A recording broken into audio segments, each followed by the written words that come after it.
No vídeo anterior, quando nós discorremos sobre este assunto, Igreja de Jesus Cristo, um só corpo, um só pão, um só Espírito. No vídeo anterior, nós mostramos ali a diferença entre Israel e Igreja. São coisas diferentes. Israel e Igreja são coisas diferentes. A lei e a graça são coisas diferentes. Antigo Testamento, Novo Testamento são coisas diferentes.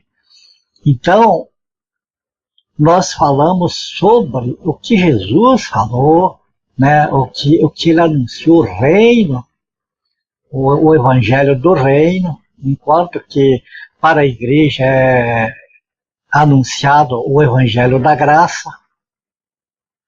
E, enfim, naquele vídeo nós discorremos sobre esse assunto para não misturarmos, né, para nós aprender a não misturar aquilo que Deus dirigiu a Israel e aquilo que Deus dirigiu à igreja, que são coisas diferentes. Então, como naquele vídeo nós já entramos nesse assunto, a diferença entre Israel e igreja, para nós saber o que é que nós vamos estudar, nós que somos a igreja de Cristo, né? Saber o que é que Deus tem para nós, não confundir aquilo que foi uma missão, que foi um mandamento para Israel, como se fosse para nós hoje. Aí confunde as coisas e dá tudo errado. Então, para Israel foi dado mandamentos, né? Para a igreja é outros mandamentos. Para Israel foi dado a lei. Para a igreja é a graça, é totalmente diferente. A lei tem que ser cumprida. A pessoa tem que entrar com os seus méritos próprios para cumprir a lei. Enquanto que a graça não depende de absolutamente nada de mérito nenhum nosso. É tudo feitura de Deus, é tudo feitura do Senhor. Nós não temos que, quando nós tentamos interferir, tentar ajudar o Senhor na igreja, nós só atrapalhamos, só fazemos como Abraão fez quando tentou ajudar Deus. E o problema persiste até a volta do Senhor Jesus para ser consertado. Então hoje nós temos que ter esse discernimento. E como no vídeo anterior nós já tratamos desse assunto, dessas diferenças, então vamos hoje ver o que é pedido à igreja. Qual é, digamos assim, a obrigação da igreja, o dever da igreja para com Deus. E deixemos Israel lá de lado. Eu gostaria de que nós começássemos aqui por o livro de Colossenses, do capítulo 1 e o versículo 18. Para nós entendendo, como vocês sabem, eu não venho falar aqui as coisas de Deus tirando de mim mesmo. É pela palavra, pelo que está escrito. Então, Colossenses 1,18 diz assim, falando de Jesus. Ele é a cabeça do corpo da igreja. Então, logo vemos que a igreja é um corpo, é um organismo vivo, se move, tem vida. É um corpo. E que Jesus Cristo é a cabeça. Portanto, nesse aspecto existe apenas uma cabeça e apenas um corpo. Então, todo o corpo ele recebe o comando da cabeça. É a cabeça que determina todos os movimentos, tudo que tem que o corpo faz.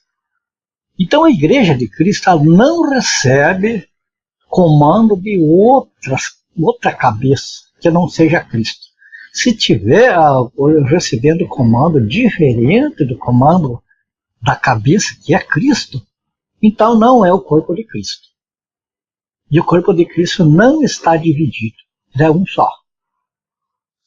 Então aqui nós entendemos, vamos guardar isso aqui. Jesus é a cabeça deste corpo que é a igreja. Uma vez guardado isso, passamos para outro versículo, Romano, capítulo 12 e o versículo 5. O que diz lá? Assim também nós, está falando o apóstolo Paulo, conquanto muitos somos um só corpo em Cristo e membros uns dos outros. Como nós temos as mãos, os braços, pés, boca, nariz e tudo mais, assim é a igreja, o corpo de Cristo. Vários membros, cada membro tem a sua função, mas um só corpo. Não está dividido em vários corpos. Vamos em frente? 1 Coríntios mesmo, agora no capítulo 10, versículo 7. Porque nós, embora muitos, somos unicamente um pão, um só corpo, porque todos participamos do único pão. Aqui, o apóstolo Paulo está falando da mesa do Senhor, está falando da unidade do corpo, unidade dos cristãos reunidos em um só corpo e participando de um único pão, que representa o corpo de Cristo. Não é eu que estou falando, não tirei da minha cabeça a palavra de Deus. 1 Coríntios, capítulo 12 e o versículo 12. Porque assim como o corpo é um, e tem muitos membros, e todos os membros, sendo muitos, constituem um só corpo, assim também com respeito a Cristo. Olha quantos versículos nós vimos aqui falando sobre um só corpo em Cristo. E o versículo 13 do mesmo capítulo 12 de Coríntios, 1 Coríntios, né? Pois é em um só Espírito. Observou? Um só Espírito, que é o Espírito Santo, né? Todos nós fomos, veja bem, que está falando que já fomos batizados em um corpo, quer judeus, quer grego, quer escravo, quer livres, e a todos nós foi dado beber de um só Espírito. Vamos seguir em frente aqui para nós ver mais. Filipenses, capítulo 1, versículo 27, diz assim: vivei acima de tudo por modo digno do Evangelho de Cristo, para que, ou indo ver-vos, ou estando ausente, ouça no tocante a vós outros, que estáis firmes em um só Espírito, como uma só alma, lutando juntos pela fé evangélica. Olha, a igreja do Senhor Jesus é um só corpo, batizado em um só Espírito, e que tem o mesmo pensamento, que vive em comunhão a respeito das coisas de Deus, a respeito do Senhor Jesus Cristo, e que luta pela fé, como diz aqui. Um só Espírito, como uma só alma, lutando juntos pela fé evangélica. Agora, amados, fé evangélica não é o que dizem fé evangélica, o que diz evangelho, porque existem muitos evangelhos. Ser evangélico significa abraçar o evangelho. Mas agora a gente pergunta, que evangelho que estamos abraçando? Aqui fala da fé evangélica, a fé apostólica, o um só corpo. O corpo de Cristo não tem vários nomes. Tem apenas chamado pelo corpo de Cristo. Agora, quando é dado nomes a esse corpo, então já não é corpo de Cristo, passa a ser outros corpos. Passa a ser um corpo estranho do corpo de Cristo. Compreende? Como um só corpo, a igreja tem um lugar de adoração. Tem um lugar certo para adorar a Deus. Que lugar é esse? Vamos compreender, vendo lá no Antigo Testamento como que era, como que Deus tratou com Israel e a similaridade de hoje. Deuteronômio, capítulo 12, o versículo 14, está escrito assim: mas no lugar que o Senhor escolher, numa das tuas tribos, ali oferecerás os teus holocaustos e ali farás tudo o que te ordeno. Esse aqui era a respeito do tabernáculo, quando eles estavam andando no deserto ainda, que era mudado, né? Eram tendas que eram desmontadas e montadas em outro lugar à medida que eles iam viajando. Esse era o tabernáculo. Mas era no lugar que Deus escolhia. Segundo Crônicas, capítulo 7, versículo 15, falando agora do templo, estarão abertos os meus olhos e atentos os meus ouvidos à oração que se fizer neste lugar. Aqui está falando do templo. Deus ia atender a oração, as reuniões que fossem realizadas no templo. Era ali o lugar da adoração. Agora, Deus escolheu o lugar lá para o povo de Israel daquela maneira. E para a igreja, qual é o lugar de adoração? Será que é ir lá em Jerusalém, lá no templo? Porque não existia dois templos, o povo de Israel. Existia um só, para a nação toda. Agora, hoje aqui, será que Deus liberou para se construir templo em cada esquina, em cada quadra, cada quarteirão? Vamos ver. João capítulo 4, versículo 21. Disse-lhe Jesus: mulher, podes crer-me que a hora vem quando nem neste monte, nem em Jerusalém adorareis o Pai. Quer dizer, vemos já aí a diferença entre lei e graça, entre Israel e igreja, que para a igreja o lugar da adoração não é nem dentro de templos, templo de espécie nenhuma, e nem em montes. Prosseguindo lá, Jesus falou, porque Deus, o Pai procura adoradores que adorem em espírito e em verdade. Agora, qual é o novo lugar de adoração para a igreja? A igreja tem o seu lugar de adoração, sim. Não é de qualquer maneira, de qualquer jeito. Nós vemos aqui Mateus capítulo 18, versículo 20, diz assim: porque onde estiverem 2 ou 3, ou mais, o mínimo é 2, reunidos em meu nome, ou pode ser ao meu nome, Jesus dizer que estiver reunido ao nome dele, ali estou no meio deles. O que significa que se Jesus está no meio, ele tem que ser o centro.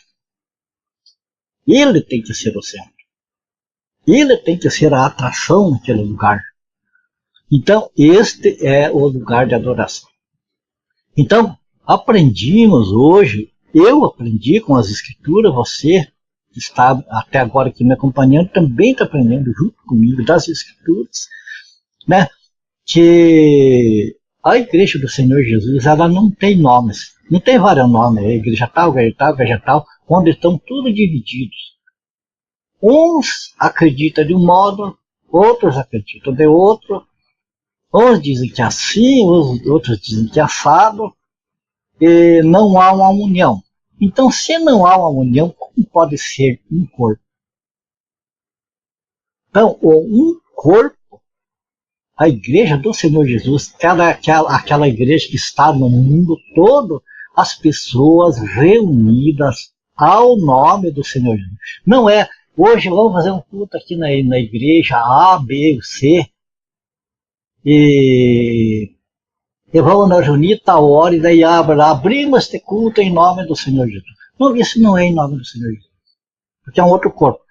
Ao nome do Senhor Jesus significa ele ser o principal, ele estar no meio e tudo girar em torno dele, tanto ali no culto como na vida dos seguidores de Cristo. Este é ser ao nome do Senhor Jesus.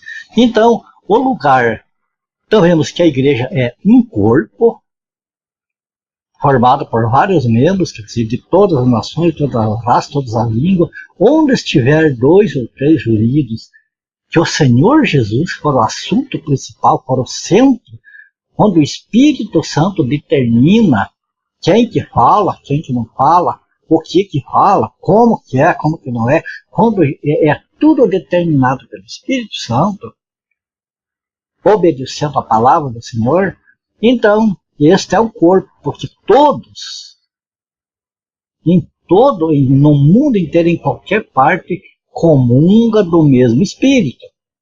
Então, se o Espírito Santo diz que isso aqui é uma caneta, aqui, no mundo inteiro vai entender que isso aqui é uma caneta. Se o Espírito Santo determina que isso aqui é um celular, no mundo todo vai ser um celular. Quer dizer, as pessoas comungam das coisas de Deus. Não há diferença de pensamento, porque é o mesmo Espírito que ensina. Então, esta é a Igreja de Cristo, que é o corpo de Cristo. E a Igreja de Cristo também tem organização, que nós vamos ver em uma próxima oportunidade que o Senhor nos permitir. Nós vamos falar mais sobre o batismo do Espírito Santo, sobre o batismo que salva, o batismo nas águas.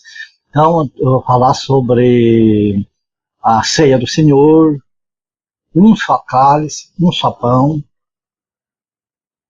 Tem tantas coisas para nós comentar sobre esse assunto. Mas o tempo é curto e nós temos de ir por etapas, por partes. À medida que o Senhor vai nos mostrando nas Escrituras as verdades, o que Ele quer que fale. Tá bom? Por aqui nós encerramos, porque o tempo já não nos permite mais a gente ir além. Mas eu agradeço você que esteve comigo até aqui. E fica o convite já para o próximo vídeo, que vai ser então esta segunda parte, que vai ser a terceira parte, com o mesmo nome. Entendo, só que vai ser acrescentado a terceira parte, tá bom?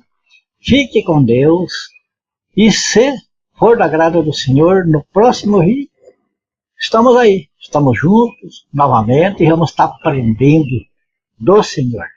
Bom? Até lá, na paz do Senhor Jesus Cristo.